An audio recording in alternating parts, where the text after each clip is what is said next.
तो these are the notes जिनकी बदौलत मैंने जो है 98 स्कोर किया। Hi guys, welcome back to the channel. My name is Arvind. So let me first introduce to all the new subscribers जो यहाँ हैं। So guys, my name is Arvind and I am doing my economics honours from Hindu College, University of Delhi. So in this particular video, I am going to tell you how I scored 98 out of 100 in Pol Science class 12 CBSE boards. So it was basically 100, not flexing but 100 थे. I just switched the जो maps में है मैंने नाम switch कर दिए जो leaders थे उनके, नहीं तो I would have scored 100 out of 100.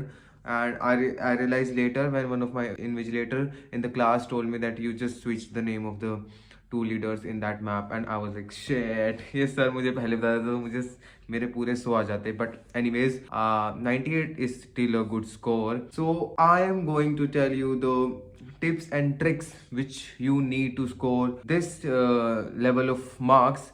And believe me जो मैं तुम्हें लास्ट में प्रोवाइड करवाने वाला हूँ ना, that is going to be the most important thing in this particular video. So watch the video till the end. Okay, last में I am going to show my notes and also try to share its PDF on my WhatsApp channel. So do connect with me there also. So वहाँ पे ये notes है, सिर्फ मैंने ये पढ़े थे, टू बी वेरी ऑनेस्ट मैंने सिर्फ ये पढ़े थे एंड इनके बेसिस पे ही I would have manage to score 98 and without them I don't think so मैं कर पाता है. तो मतलब ये नोट्स मैंने पढ़े, ऑब्वियसली पढ़े. इसमें एनसीईआरटी मैंने उठाई नहीं है, एक बार मैंने नोट्स बना लिए चैप्टर वाइज, तो मैंने एनसीईआरटी उठाई नहीं एक बार भी. So let's start with the video and I have divided everything in a pointer form. So let's start with the first point. I know it's like 1 month left for your boards exam. So first of all तो मैं ये कहना चाहूँगा कि अभी भी 1 महीना है एंड तुम्हारे पास जो है दोनों बुक्स के मिला के पोल साइंस के 22-23 चैप्टर होंगे. And if you manage to do like एक चैप्टर एक दिन में भी तो तुम्हारे हो जाएंगे 22-23 दिन में चैप्टर्स खत्म. एंड उसके बाद you can revise those chapters. I know it is not possible to that 1 chapter in a 1 day because मतलब ये इतना भी इम्पॉसिबल नहीं है, बट तुम कर सकते हो क्योंकि एक चैप्टर बहुत बड़े होता है, you know, line to line every detail you have to go through, तो उसमें टाइम लगता है. I know that personally. So मैं ये नहीं कह रहा जितना हो रहा है उतना करो, but try to do it on daily basis and try to focus each and every detail of the chapter, जो कि पॉइंटर्स की फॉर्म में, जैसे वो कोने में दिए होते हैं ब्रैकेट में, तो उनमें से है ना एमसीक्यू बहुत बन के आते हैं, तो आई एम डैम श्योर उनमें से पक्का आएंगे. So please do that and don't even left a single line in the NCERT. And जो ज़्यादा ही डाटा बेस्ड है, ज़्यादा ही मतलब ज़्यादा डाटा दे रखा है, उनको छोड़ देना बेशक, क्योंकि उनमें नहीं आता, मतलब इतना डाटा डिटेल में नहीं पूछते. बट जो रिपीटेटिवली पूछा जा रहा है MPYQs में, जो तुमने देखा होगा, so do that. And my second pointer would be that try to understand the pattern of the PYQ. मतलब तुम 2-3 साल की PYQ उठा लो और उनको ना एक बार देखो कौन से पोर्शन से कौन से चैप्टर में रिपीटेटिवली क्वेश्चन पूछे जा रहे हैं. सो वो बहुत ज़्यादा इंपॉर्टेंट है. एंड क्लास में तुम्हें बार बार टीचर ने बताया भी होगा कि भी हाँ, ये वाले चैप्टर से वाला पर्टिकुलर क्वेश्चन इस लीडर के बारे में ये बहुत पूछा जाता है. तो try to do that first, जो चीज़ें बार बार रिपीट हो रही हो उस चैप्टर में, क्योंकि लास्ट टाइम पे जब तुम रिवाइज करोगे you are not able to just revise all the things. You have to just revise the important things जो कि बिल्कुल ही पक्की होनी है एग्जाम्स में जो आती है. सो एक प्रो टिप ये है, ये होता तो है कि भी जो हम इंपॉर्टेंट चीज़ है हमें लगता है वो आती है बिल्कुल ही, जो कॉमन लगता है ना कि भी यही आएगा, बोर्ड्स वाले वो खेल जाते हैं वहाँ पे. वो एग्जामिनर जो है एग्जाम बनाता है वो ये सोचता है कि भी ये सब सोच रहे हैं आएगा, पर इनको थोड़ा ट्विस्ट के साथ देते हो. कभी बार जो चीज़ बिल्कुल ही आने की जिसकी आशंका नहीं होती ना, कई बार वो चीज़ भी आ जाती है. तो मैं तो कहूँगा जो जिसकी प्रोबेबिलिटी सबसे ज़्यादा है एक तो वो पढ़ो, और जिसकी बिल्कुल ही कम है ना एक बार उसको भी ज़रूर देखना, क्योंकि बोर्ड्स वाले ऐसे खेलते हैं बच्चों के साथ. So thank me later for this. And the next pointer is for those जिनका सिलेबस अभी तक खत्म नहीं हुआ है. आई वुड से कि बिना तुम 2x पे वीडियोस देखो एंड तुम्हें लगेगा 2x पे कुछ समझ नहीं आ रहा. एंड मैं आई गारंटी यू कि भी तुम्हें ना थोड़े समय के बाद लगेगा ये 2x पे भी क्या नॉर्मल तो नहीं चल रहा. मैं कभी ऐसे सोचता हूँ कि भी 2x से भी 4x पे कर लोगे, इसके ऊपर ऑप्शन नहीं होता. मतलब इतनी आदत पड़ चुकी है ना, मैं सारी वीडियो 2x पे देखता हूँ, चाहे वो नई वीडियो चाहे पुरानी वीडियो, मैं 2x पे ही देखता हूँ सारी. और तुम्हें लगेगा ये क्या बोल रहा है, but it's not an joke. सही में एक बार तुम 2x पे आदत लगा लोगे ना तो सारी चीज़ें तुम्हें 2x पे ही समझ आएगी और तुम्हारा टाइम भी सेव होगा, क्योंकि 50 मिनट्स की video you will able to watch in 25 minutes. तो इससे ज़्यादा टाइम तुम कहाँ बचा सकते हो? तो 2x पे देखो सारी वीडियोस। एंड 2x पे देखने का एक और फायदा है कि भी तुम ज़्यादा से ज़्यादा वीडियोस देख पाओगे एंड जो सिलेबस है वो जल्दी कवर होएगा। और 2x पे वीडियो देखने का एक और फायदा है कि भी तुम 2 बार देख लो उस वीडियो को, चाहे और स्किप कर करके देख लो, मतलब यही है।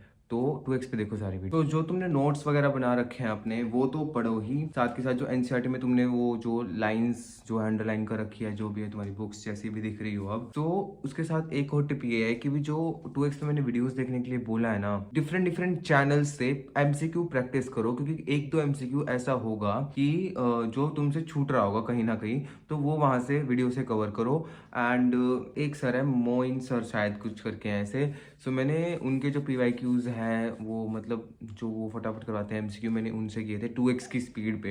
And try to answer that before, जब वो आंसर देते हैं तो उससे तुम्हारा जो है कॉन्फिडेंस भी बूस्ट होएगा कि तुम्हें आता है, और जो नहीं आता उसको देखो कहाँ रह रहा है। एंड आई नो कि भी डाटा बहुत सारा है कि भी तुम भूल जाते हो बार बार कितने कितने वोट्स उसके मिले थे, कौन सी पार्टी कब कौन से ईयर में जीती थी, तो इट्स वेरी कंफ्यूजिंग। बट तुम बार बार जब रिवाइज करोगे ना तो तुम ये रियलाइज करोगे कि पूरा जो बुक है ना वो एक स्टोरी लाइन में बनी हुई है, तो उसको एक स्टोरी लाइन में ही पढ़ने का ट्राई करो कि भी इसके बाद ये हुआ था। तो मैं तो ऐसे ही करता था, चाहे उसको दो दो चैप्टर में कनेक्ट करके देखो, एक एक चैप्टर में नहीं हो रहा तो so do accordingly that and you will benefit a lot. And next point I would say कि भी revise things again and again, revise.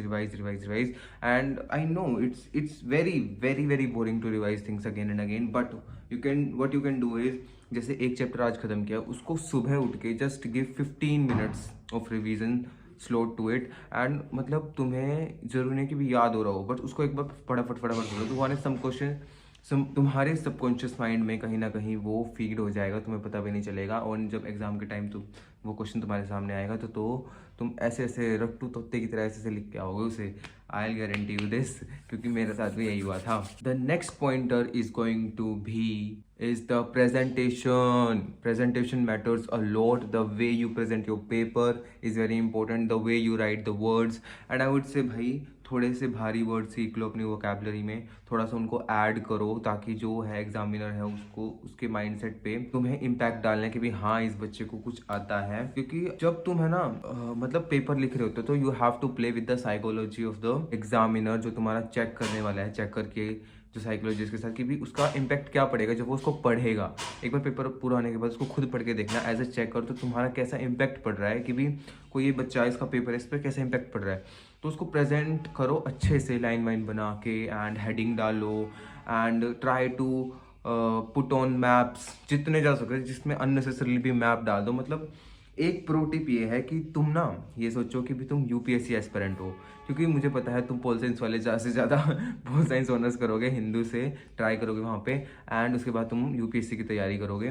तो यूपीएससी के एस्पिरेंट तुम अभी बन जाओ। मुझे पता है तुम बहुत सारे वीडियोस देखते हो कि भी आंसर राइटिंग ऐसे करते हैं वैसे करते हैं, तो तुम्हें बोर्ड्स में अपनी आंसर राइटिंग स्किल्स दिखा दो सारी जितनी भी तुम्हें आती है, and try to behave like an aspirant, और अपना पेपर वैसे अटैम्प्ट करो जैसे वो बताते हैं, मैप्स बनाओ, ये वो करो, सारे एस्पेक्ट कवर कर दो, पॉलिटिकल, इकोनॉमिकल। ऑल्सो जब तुमसे कोई गलती आ जाए तो उसको बिल्कुल कटापिटी ऐसे मत करने लग जाना, उसको उसके साथ खेलने मत लगने जाना, बिल्कुल डार्क मत बना देना उसे, जैसे तुम किसी ऐसी टेस्ट दे रहे हो, वो एक बोर्ड्स का एग्ज़ाम है, तो उसको try to make it presentable as much as you can. उस पर सिर्फ एक हल्की सी लाइन मारना जिसको पता भी ना चले कि भी हाँ कि भी ये वर्ड कटा हुआ है। जब उस वर्ड पे जब पहुंचे चेक करने वाला तो पता चले हाँ ये वर्ड कटा हुआ है, दूर से नहीं देखे कि भी हाँ ये डार्क डार्क हो रखा है तो इसने बच्चे ने पूरा वो कर रखा है।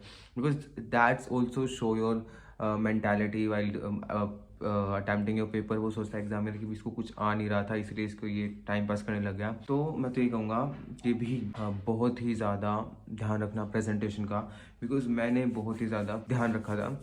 एंड तुम्हें एक सीक्रेट बताता हूँ, दैट कि भी ज्योग्राफी के पेपर में मुझे एक क्वेश्चन पूरा नहीं आता था, पूरा ही नहीं आता था, मैं बिल्कुल कंफ्यूज हो गया था।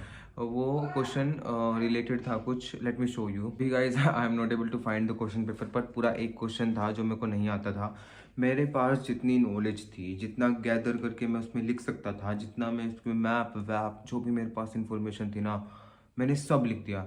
एंड यू वोंट बिलीव मेरे ज्योग्राफी में 97 मार्क्स थे एंड सिर्फ एमसीक्यू में मेरे 3 मार्क्स कटे थे। मतलब जो तुम्हारा एग्ज़ाम चेक कर रहा है उसको ये पता होना चाहिए कि बच्चे के पास इंफॉर्मेशन है, बच्चे को फैक्ट्स याद है।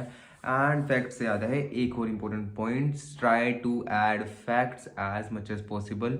जितने फैक्ट्स तुम्हें याद है उस क्वेश्चन, पर्टिकुलर क्वेश्चन से रिलेटेड, उसमें उतने फैक्ट्स डालने की ट्राई करो, क्योंकि एग्जामिनर को इससे लगता है कि भी हाँ बच्चे ने कुछ पढ़ा है एंड बच्चे को आता है कि भी इसने कुछ पढ़ रखा है, इसको फैक्ट्स भी याद है। तो उससे रिलेटेड जब तुम फैक्ट ऐड करते हो ना, तो वो वाला उसका ऐसे दिमाग से टन तरीके से बोलता है कि भी हाँ भाई बच्चे में दम है, बच्चे ने कुछ लिखा है। तो तुम्हें साइकोलॉजी के साथ खेलना है जो चेक कर रहा है एग्जाम की। तुम भाई 100 में से 100 भी लेके आ सकते हो, ये झूठ नहीं बोल रहा मैं, बिल्कुल ही फेक नहीं कर रहा। तुम 100 में से 100 लिटरली स्कोर कर सकते हो, क्योंकि उनके पास इतना टाइम नहीं होता कि भी पर्टिकुलरली तुम्हारे कॉपी को चेक करो जैसे तुम्हारे से अलग से भड़क हो सर की। जैसे स्कूल में होता है एक पर्टिकुलर बच्चे के साथ एक टीचर का पूरा वो होता है, हाँ भाई इस बच्चे के ओहो, क्योंकि स्कूल में पता होता है कि भी कौन बच्चा कैसा है एक टीचर को। एंड जो तुम्हारा पेपर है ना, जो बोर्ड जिस चेकर के पास जाएगा उसको सिर्फ तुम्हारे पास तुम्हारी कॉपी है, ये तुम्हारी पर्सनैलिटी शो करने के लिए कि भी हाँ ये बच्चा कैसा है। उसको ये नहीं पता तुम टॉपर हो स्कूल में या क्लास में टॉपर हो, तुम नालायक हो, तुम मिडिल बेंचर हो, तुम बैक बेंचर हो, तुम कैसे भी बेंचर हो। तो उसको उसके पास सिर्फ कॉपी है, तुम्हें तुम्हारा पूरा कैरेक्टर, तुम्हारा पूरा स्केच, कैरेक्टर स्केच ड्रॉ करने के लिए उसके पास सिर्फ एक कॉपी है कि भी इसमें कितनी नॉलेज है, कितना इसको आता है, इसकी राइटिंग से कैसे पता चल रहा है कि भी इसने चीटिंग की है नहीं की है। वो पेपर आपका सब पता देता है। तो that's why I am saying कि भी तुम प्रेजेंटेशन पे ध्यान देना, क्योंकि इससे तुम्हारा जो है पूरा पता चलता है एग्जामिनर को। एंड उनके पास इतना टाइम नहीं होता कि भी एक एक कॉपी को चेक करे ध्यान से। तो सिर्फ प्रेजेंटेशन अच्छी होगी ना तो उनसे लगेगा हाँ ये बच्चा है काम का, तो इसको इतने इतने मार्क्स मिलेंगे। तो सिर्फ वो एमसीक्यूज वगैरह ढंग से चेक करते हैं, क्योंकि उनमें या तो एक होता है या जीरो होता है। और जो हमारे लॉन्ग क्वेश्चन होते हैं उनको तो वो बहुत ही मतलब कम चेक करते हैं। And I got to know this from my teachers, क्योंकि वो भी बोर्ड्स के पेपर चेक करते थे। So the last pointer that is going to be MCQ, and इसके बाद I show you my notes, जिसकी क्या कहते हैं उसे, जिसकी मेहरबानी से I would able to score 98 in pol science. So MCQs का भाई मुझे जितना डर होता था उतना मेरे को किसी चीज़ का नहीं होता था, क्योंकि एमसीक्यूज ही ऐसी चीज़ है जहाँ पे मेरे मार्क्स कटते थे। क्योंकि डिस्क्रिप्टिव पेपर में आई नो कि मैं इतना लिख के आ सकता हूँ कहीं से भी जोड़ तोड़ के, तो वहाँ पे मेरे मार्क्स नहीं कटेंगे। पर एमसीक्यू में, एंड दिस इज लाइक, ये मत कहना कि भी गलत इन्फॉर्मेशन बना रहा है, बट अगर तुम्हें एकदम एमसीक्यू नहीं आता ना भाई पूछ लो, क्योंकि उससे तुम्हारा स्कोर बूस्ट होगा, तुम्हारे 100 में से 100 आएंगे। एक दो बार पूछ लो, कुछ नहीं होता भाई। मैंने खुद बोर्ड्स में ट्राई किया था एक दो बार पूछने का, बट यार किसी को आता ही नहीं था मेरी क्लास में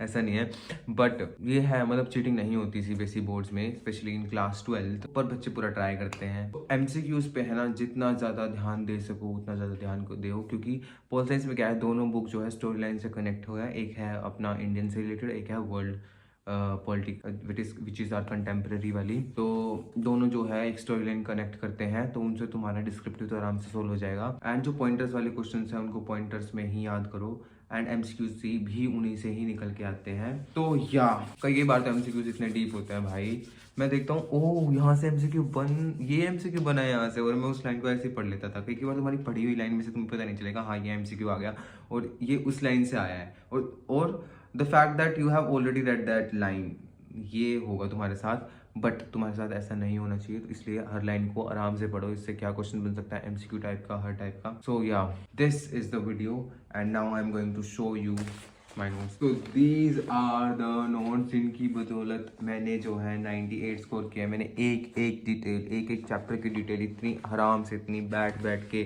तब प्यार से मैंने इनको पिरोया है, एंड इनमें कुछ भी नहीं छूटा है। मतलब एक एक चैप्टर की एक एक डिटेल है इनमें। And as you can see this is chapters के नोट्स, एंड मैंने 4 5 5 ये मोटिवेशन डोजेस भी ले रखे हैं मैंने बीच में, कि भी हाँ तुम पढ़ते पढ़ते जब थक जाओ तो स्माइल, डोंट टेक स्ट्रेस, ऐसे करके। तो ऐसे तुम भी कर सकते हो, एंड नहीं कर सकते तो मैं इनको नोट्स को है अपने व्हाट्सएप चैनल पे I try to upload, and उस पर शायद PDF अपलोड नहीं होती, तो I directly post the photos, तो तुम देख लेना वहाँ से। So yeah this is the end of the video. Please do hit the like button, share and subscribe to my channel. इतनी मुश्किल से मैंने इतने मेरे खचपच शेड्यूल से अपना टाइम निकाल के I have made this video and I'm glad that you are watching it till the end. So please do hit the like button, share and subscribe to my channel and जाके पढ़ लो क्योंकि मेरे भी exam है, मुझे भी पढ़ना है. Bye bye.